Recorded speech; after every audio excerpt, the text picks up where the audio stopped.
ایک مخلوق وہ ہے کہ جس کو عقل و شرب اور جنسی خواہشات دی گئی ہیں اور فہم و ادراک سے اسے حصہ نہیں ملا۔ دوسری مخلوق وہ ہے کہ جس کو فہم و ادراک سے عقل و خرد کا کثیر حصہ نصیب ہوا ہے، لیکن عقل و شرب اور جنسی خواہشات سے وہ آزمائے نہیں گئے اور یہ چیزیں ان کے اندر رکھی ہی نہیں گئیں۔ تیسری مخلوق ایسی ہے کہ جس کو خواہشات نفسانیہ، عقل و شرب، کھانے پینے کی خواہشات اور جنسی خواہشات اور یہ ضروریات اس کے ساتھ جڑی گئی ہیں، اور اس کو عقل و خرد اور فہم و ادراک بھی دیا گیا ہے۔ وہ مخلوق جس کو کھانے پینے اور جنسی خواہشات کی تکمیل کی آرزوئیں اور یہ سب کچھ دیا گیا اور عقل نہیں دی گئی، فہم نہیں دیا گیا، ادراک نہیں دیا گیا، وہ چوپائے ہیں، بہائم ہیں، حشرات الارض ہیں، جانور ہیں، اس لیے وہ مکلف ہی نہیں ہیں۔ دوسری مخلوق جس کو فہم و ادراک ہی دیا گیا ہے، عقل و خرد سے ہی نوازے گئے ہیں، لیکن اس کو کوئی خواہشات نفسانیہ نہیں ہیں اور ان کو کوئی جنسی تلذذ کی آرزو نہیں ہے، ان کو کوئی کھانے پینے کی حاجت نہیں ہے، وہ فرشتے ہیں۔ اور تیسری مخلوق جس کو خواہشات نے بھی گھیرا ہوا ہے اور عقل و خرد سے بھی ان کو مالا مال کیا گیا ہے، وہ حضرت انسان ہے۔ تو اب تین طرح کی مخلوقیں ہیں۔ ایک وہ مخلوق کہ جس کو فہم و ادراک دیا گیا، خواہشات اور ضروریات عقل و شرب اور دیگر نہیں دی گئی، فرشتے ہوئے۔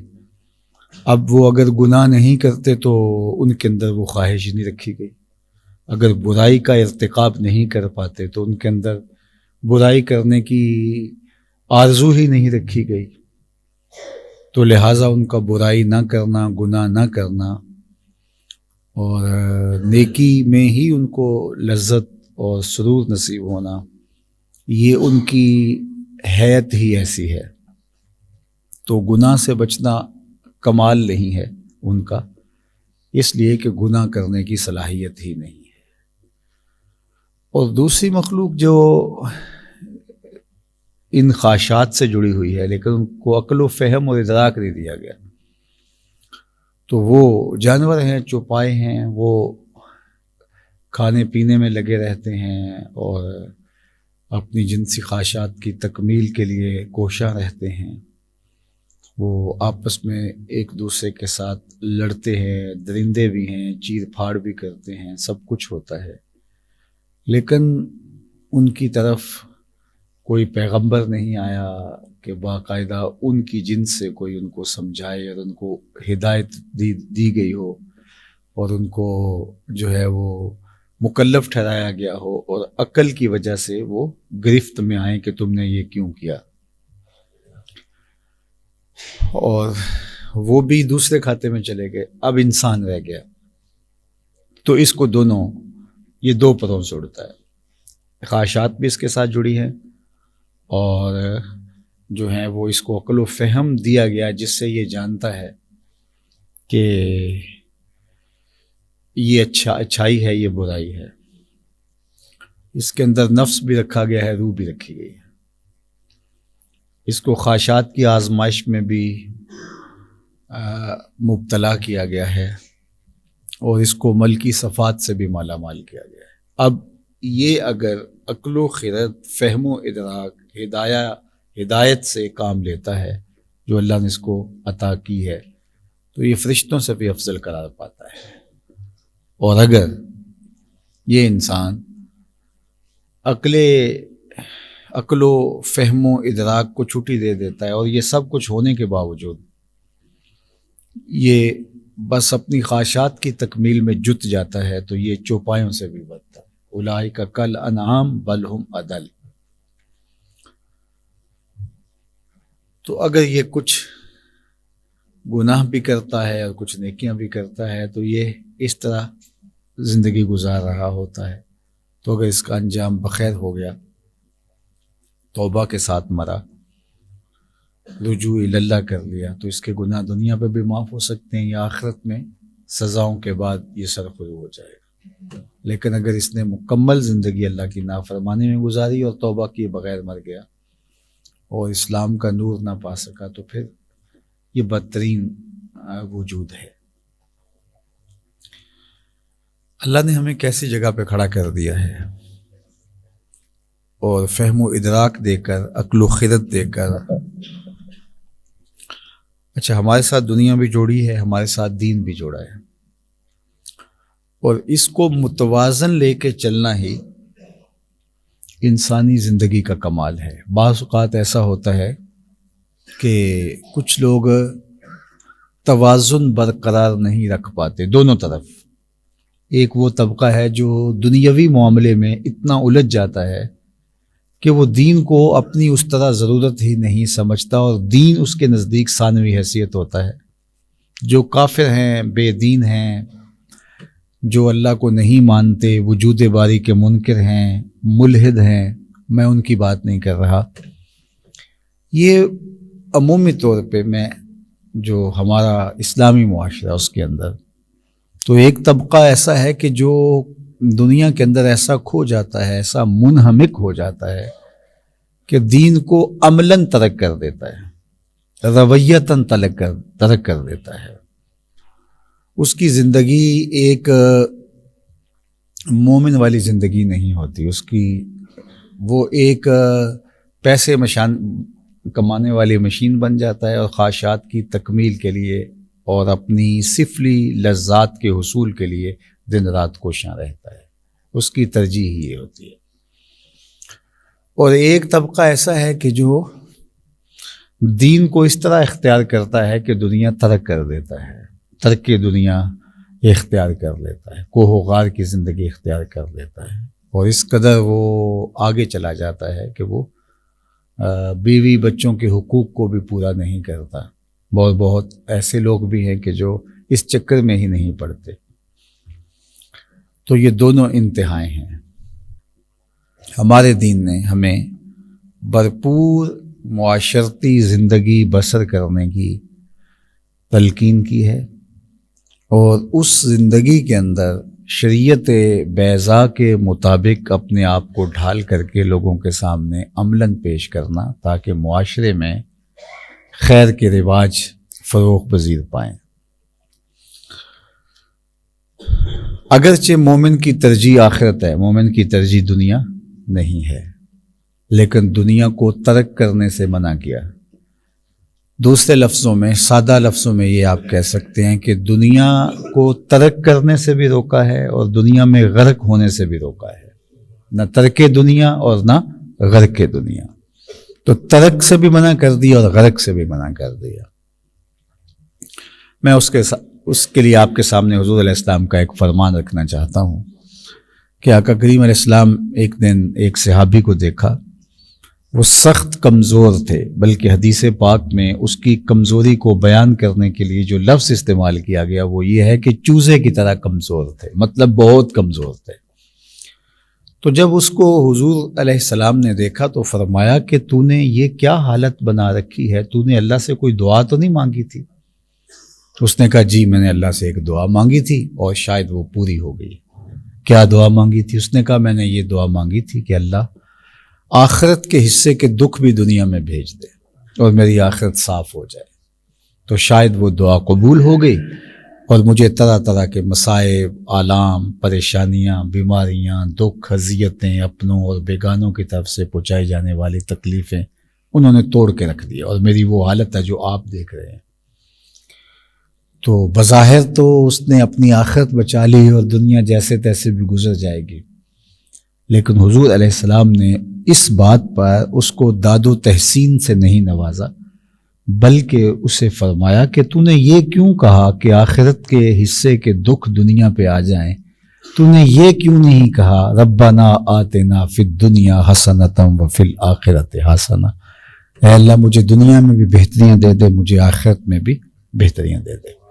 تو اس دنیا میں ہم لوگ ذلیل ہونے کے لیے نہیں آئے، اور آخرت کی ذلت بھی گوارا ہم نہیں کر پاتے۔ تو پھر ایک ایسی متوازن زندگی ہمیں گزارنی چاہیے جس سے یہ دنیا بھی اچھی ہو اور وہ دنیا بھی اچھی ہو. اور ہم نے دین اور دنیا کے اندر جو فرق کر رکھا ہے خود ساختہ، وہ ہمارا متعین کرتا ہے. ورنہ میرے اور آپ کے آقا و مولا نے کیا ارشاد فرمایا، ما وضع فی امرا فہی صدقہ، جو تم کمائی کر کے لا کے بیوی کے منہ میں ڈالتے ہو وہ بھی صدقہ لکھا جاتا ہے. جو تم رزق کماتے ہو اور اس سے اپنے بچوں کی ضرورتیں پوری کرتے ہو وہ بھی صدقہ لکھا جاتا ہے. بلکہ کاشتکار زمیندار جب کھیتی بوتا ہے اور یا باغ لگاتا ہے تو باغوں میں پھل آتے ہیں، یا جو ہے وہ سرسبز کھیتی کے اوپر خوشے پھوٹتے ہیں، تو جانور آ کر کے اس سے، چڑیاں آ کے چگ لیتی ہیں، اپنی خوراک پوری کر لیتی ہیں باغ سے، اس کی فصل سے. تو وہ جو چڑیاں چگ گئیں، تھوڑا تھوڑا اپنا حصہ کسان کے کھاتے میں صدقہ لکھ دیا جاتا ہے. تو ہمارا دین ہمیں دنیا سے نہیں، دنیا کیا ہے تو میں سمجھتا ہوں کہ رومی علیہ الرحمہ نے 2 لفظوں میں بیان کر دیا. چیز دنیا. پہلے ایک سوال کھڑا کیا، چیز دنیا، دنیا کیا ہے؟ از خدا غافل بدن، خدا سے غافل ہونے کا نام ہے. اگر میں یہاں بیٹھا ہوں، اس سے بہتر نوکری کیا ہو سکتی ہے جو اللہ نے مجھے دی؟ اللہ اکبر، منبر رسول پہ بیٹھا ہوں، لیکن اگر میری اس ساری گفتگو کا مقصد کوئی دنیاوی منفعت ہو تو پھر یہ دین نہیں ہے، یہ دنیا ہے.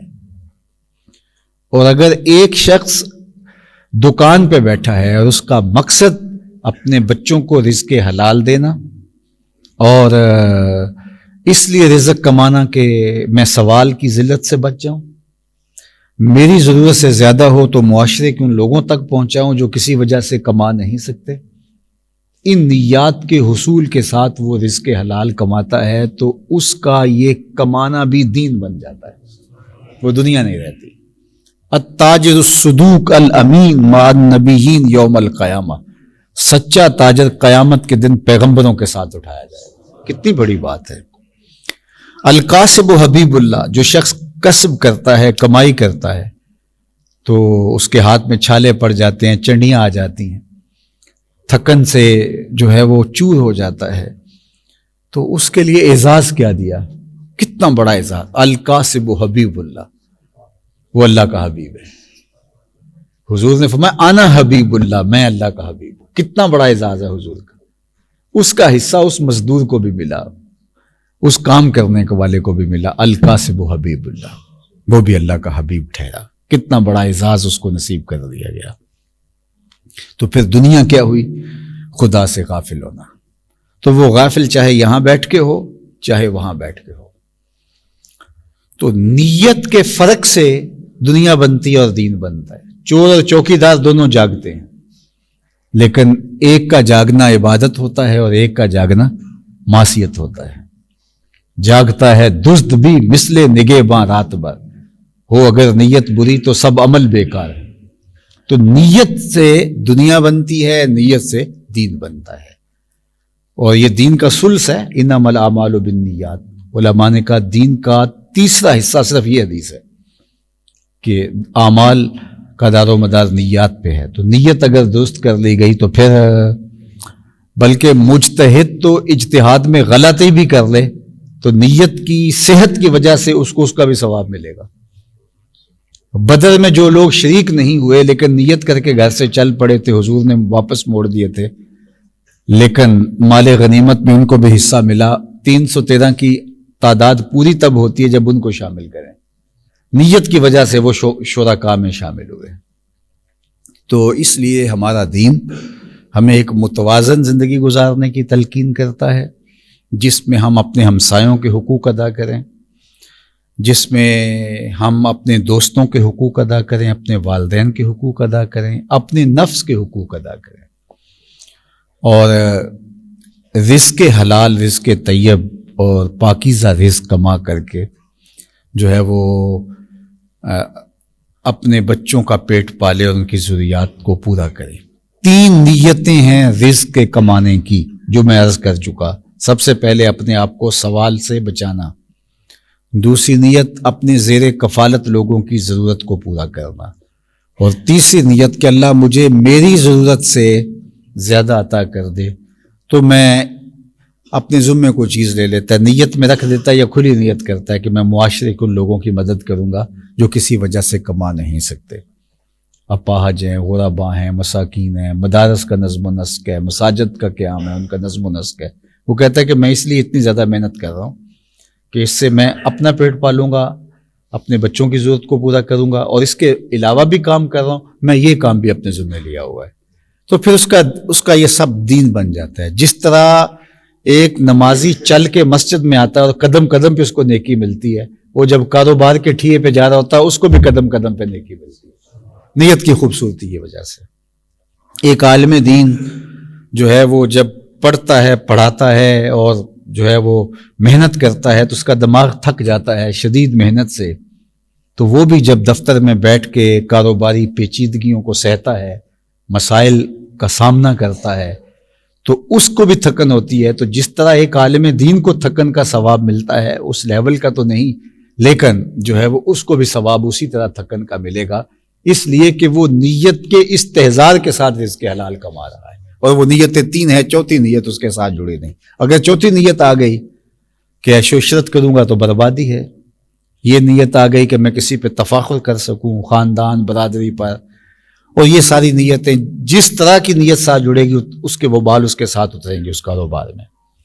تو یہ صرف ان 3 نیتوں کے ساتھ ہم اپنے رزق کو پاک بھی رکھ سکتے ہیں اور ایک متوازن زندگی گزار سکتے ہیں. کاروبار کو بھرپور وقت دیں, پوری توجہ سے, یہ دین سمجھ کے دیں. اور پھر گھر میں آئیں تو بچوں کو بھرپور وقت دیں, ان کی تربیت آپ کی ذمہ داری ہے. بیوی کو وقت دیں تو بیوی کے ساتھ بیٹھ کے جو آپ ملاعبت کرتے ہیں, مسکراتے ہیں, اس مسکراہٹ کا بھی ثواب لکھا جاتا ہے. اللہ اکبر. اور خاتون جو شوہر کی دلجوئی کے لیے کام کرتی ہے, جو مسکراتی ہے, حتیٰ کہ تیار ہوتی ہے, تو اس کا بھی اس کو ثواب دیا جاتا ہے. حاملہ عورت حمل کا بوجھ اٹھاتی ہے تو اس کا اس کو ثواب دیا جاتا ہے. دودھ پلاتی ہے تو دودھ پلانے کا اس کو ثواب دیا جاتا ہے, حالانکہ اس کے اندر جو محبت جو ہے وہ فطری طور پہ اللہ نے رکھی ہوئی ہے. تو اللہ نے ہمارا ایک ایک لمحہ, حضور نے فرمایا مومن کی زندگی خیر ہی خیر ہے, اس کے پاؤں میں کانٹا بھی چبھے تو اللہ اس کا بھی اس کو اجر عطا کرتا ہے.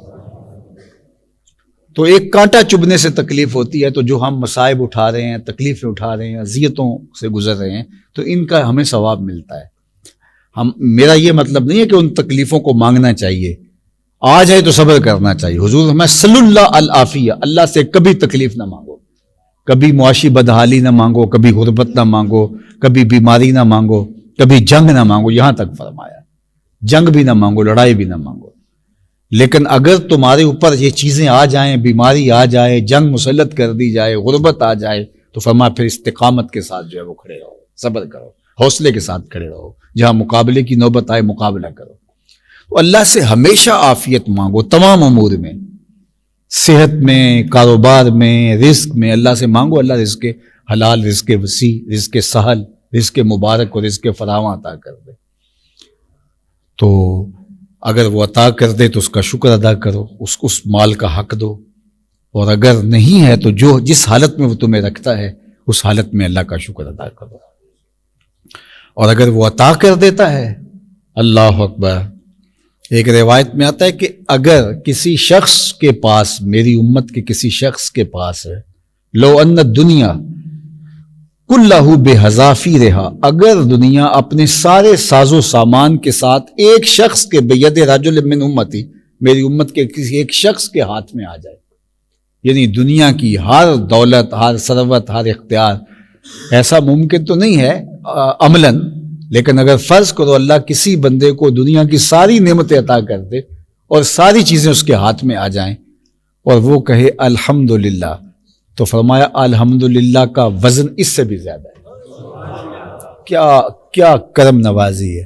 اور میں نے دیکھا ہے کئی لوگوں کو معمولی سی آسودگی ہوتی ہے تو ان کے چہرے بشرے سے جو ہے وہ تشکر پھوٹ رہا ہوتا ہے. مجھے وہ ایک شخص نہیں بھولتا, ایک دفعہ یہ کیا نام تھل کا علاقہ جو تھا وہاں گیا تو ایک بوڑھا شخص، اس کے کپڑے بھی پھٹے پرانے تھے، تو میں نے اس کو جس طرح ملاقات ہوتی ہے تو ملاقات کے دوران سناؤ کیسے ہیں، تو اس نے ایسے لمبا ہاتھ کر کے کہا اللہ کا شکر ہے سائیں، اور اس کے شکر کے لہجے سے جو ٹپک رہی تھی جو شکر کی حقیقی کیفیت، تو میں نے پھر دوسرا سوال کیا، مجھے بڑا اس کے اس لفظ نے روحانی تلذذ نصیب کیا، تو میں نے کہا کہ کیا کرتے ہو، تو اس نے کہا سائیں میری اتنی جگہ ہے، اس نے جگہ بتائی کہ 1 ایکڑ ہوگی 2 ایکڑ ہوگی اتنی، تو میں اس کو فروخت جو ہے اس میں جو ہے وہ کھیتی باڑی کرتا ہوں، 5-7 بکریاں رکھی ہیں، گھر خوبصورت چلتا ہے،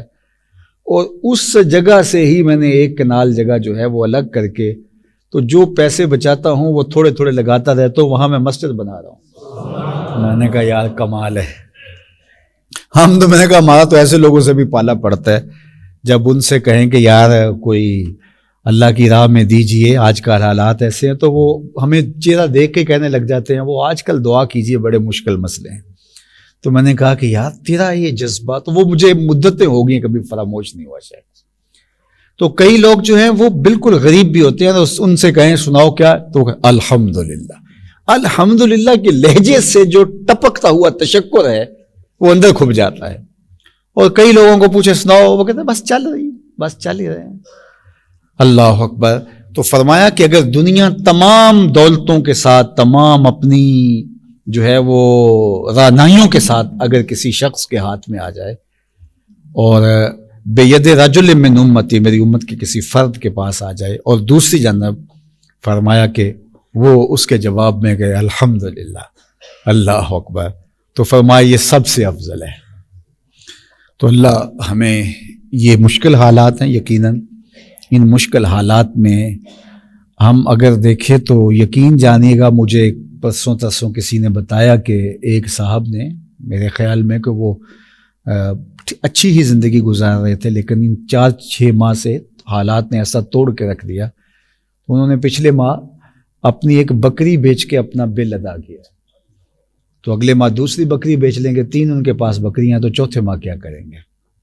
لیکن ہم اگر دیکھیں، ہر شخص اپنی دیکھے کہ اللہ تعالیٰ نے اس کو اتنا سودہ رکھا ہوا ہے کہ حالات تلخ ہونے کے باوجود بھی زندگی خوبصورتی کے ساتھ چل رہی ہے، اور ہمارا دسترخوان اسی طرح آباد ہے، مشکل نہیں ہے، حالات جو ہیں وہ پھر بھی کنٹرول میں ہیں۔ اللہ ان مشکل حالات سے اس وطن کو نکال دے، اور چونکہ ہمارے اندر ناشکری پہلے ہی زیادہ ہے، پھر اور زیادہ بڑھ جاتی ہے، اور یہ روحانی نقصان بھی ہوتا ہے، اور ظاہر ہے مشکل حالات کو مقابلہ کر کے آگے بڑھنا اور مشکل حالات میں جو ہے وہ آگے جانا اتنا آسان بھی نہیں ہوتا۔ پھر ہم تو آسودگی کی زندگی گزارنے کے عادی ہو گئے ہیں، تو پھر اور زیادہ مشکل ہوتا ہے آسودہ شخص کا جو ہے وہ مشکل حالات کو گزارنا۔ شیخ سعدی نے لکھا ہے کہ 2 آدمیوں پر جرم کا الزام لگا کہ فلاں جرم کیا، ایک موٹا صحت مند تھا اور دوسرا سکڑو سا پتلا سا تھا، تو بادشاہ نے ان کو قید میں ڈال دیا اور باہر سے دیوار لگا دی۔ 3 دن بعد پتہ چلا کہ وہ محض الزام تھا، حقیقت نہیں ہے، تو بادشاہ نے کہا وہ دیکھو کہیں مار تو نہیں گئے، تو جب دیوار کھولی تو وہ جو صحت مند تھے وہ فوت ہو چکے تھے، اور جو سکڑو کمزور آدمی تھا، پتلا اور دبلا، وہ ابھی سانسیں لے رہا تھا۔ تو بادشاہ نے کہا یہ حیرت کی بات ہے، میرے خیال کے مطابق وہ کمزور کو مرنا چاہیے تھا، تو الٹا جو ہے وہ صحت مند فوت ہو گیا۔ تو بادشاہوں کے وزیر بڑے دانا ہوتے تھے، تو سعدی کہتے ہیں کہ وزیر نے کہا بادشاہ سلامت، یہ تو تکلیفیں پہلے بھی سہنے کا عادی ہے، اور یہ جو زندگی آسودہ گزارتا تھا اس کے لیے مشکل ہو گیا حالات کا مقابلہ کرنا۔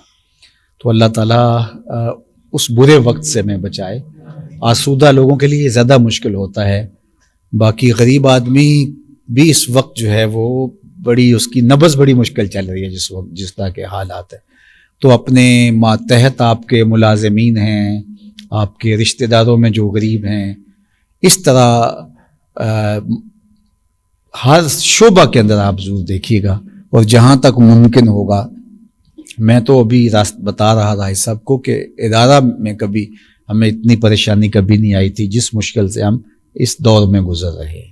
قرض بھی آ گیا ہے، اور لیکن اللہ حالات بہتر بھی فرمائے گا انشاءاللہ، اور یہ مایوس نہیں ہونا چاہیے اللہ کی رحمتوں سے، لیکن یہ ایک مشکل حالات ہے، اس لیے ہر شخص جو ہے وہ اپنے حصے کا کام اپنے دائرے میں ضرور کرے۔ اللہ جزائے خیر دے وآخر